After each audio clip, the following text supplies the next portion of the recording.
wabarakatuh. Perkenalkan, nama saya Asri Febrianis dengan NIM 2130111015. Asri dari jurusan Pendidikan Guru Madrasah Ibtidaiyah atau bisa disingkat jadi PGMI. Asri kuliah di Universitas Mahmud Yunus Batu Sangkar. Kali ini Asri mau cerita tentang yang lagi viral. Teman-teman udah pada tahu belum? Tentang dosen pembimbing lecehkan mahasiswinya sendiri. Teman-teman ngikutin gak kasusnya? Kasus kekerasan seksual, pelecehan seksual di kampus. Oknum dosen Unhas yang melecehkan mahasiswinya, pihak Unhas udah rilis pers, tapi tetap aja kita nggak bisa move on sama kalimat-kalimat bukti chat yang udah beredar.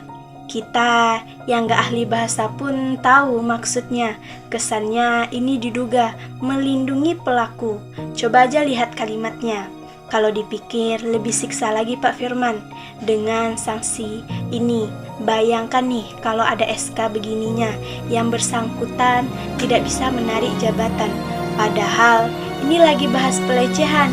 Doi masih aja mikirin jabatannya. Gimana coba pikirannya kayak gitu? Belum lagi Satgas PPKS, Unhas diduga melontarkan statement bahwa korban berhalusinasi. Bagaimana ceritanya?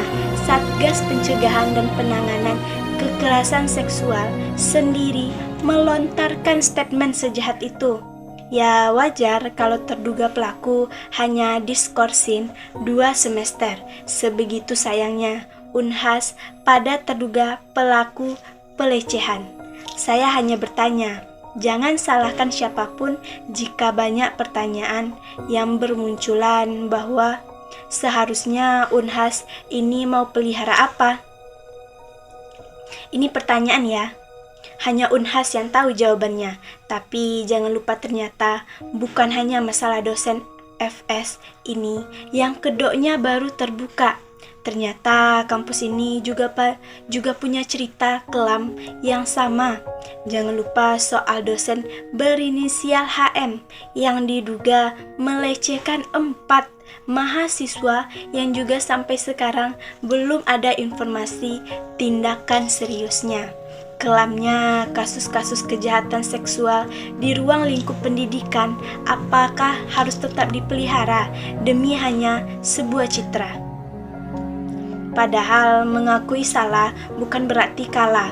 Justru kesalahan yang selalu dipaksa untuk dicarikan jalan amannya akan memancarkan citra buruk tersendiri dari berbagai sisi HM. Kawal kasus ini dan jangan berhenti bersuara. Nah, singkat ceritanya seperti itu teman-teman, tentang dosen pembimbing lecehkan mahasiswanya sendiri. Ada hadis dan Al-Qur'annya loh. Yuk kita lihat sama-sama. Apa sih Al-Qur'an yang terkait tentang pelecehan seksual ini? Teman-teman udah pada tahu belum? Quran Surah An-Nur ayat 33 yang berbunyi, dan janganlah kamu paksa hamba sahaya perempuanmu untuk melakukan pelacuran sedangkan mereka sendiri menginginkan kesucian, karena kamu hendak mencari keuntungan kehidupan duniawi.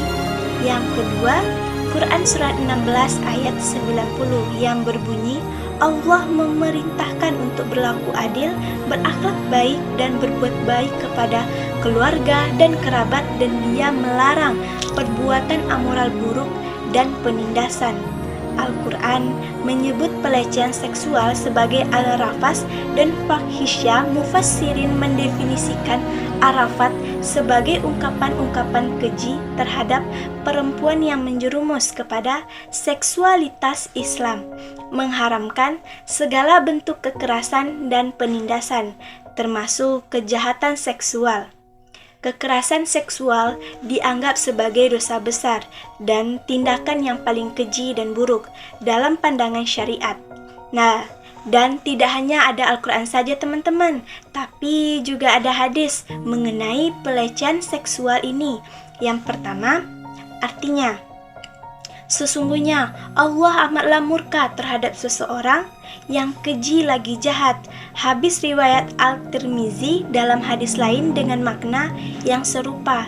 Imam Abu Daud meriwayatkan sebuah hadis Nabi Muhammad Sallallahu Alaihi Wasallam dalam sunannya, yaitu sesungguhnya Allah tidak menyukai orang yang keji dan ucapan yang keji. Hadis riwayat Abu Daud.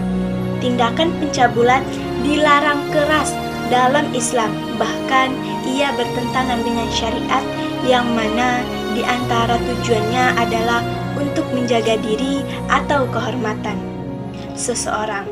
Jadi dapat kita simpulkan teman-teman bahwa Islam sangat mengharamkan pelecehan seksual dengan bentuk atau melalui media apapun. Al-Quran melarang tindakan yang mendekati zina, apalagi pelecehan seksual terhadap perempuan. Mungkin hanya itu video Asri kali ini. Semoga bermanfaat. Asri tutup dengan Assalamualaikum warahmatullahi wabarakatuh.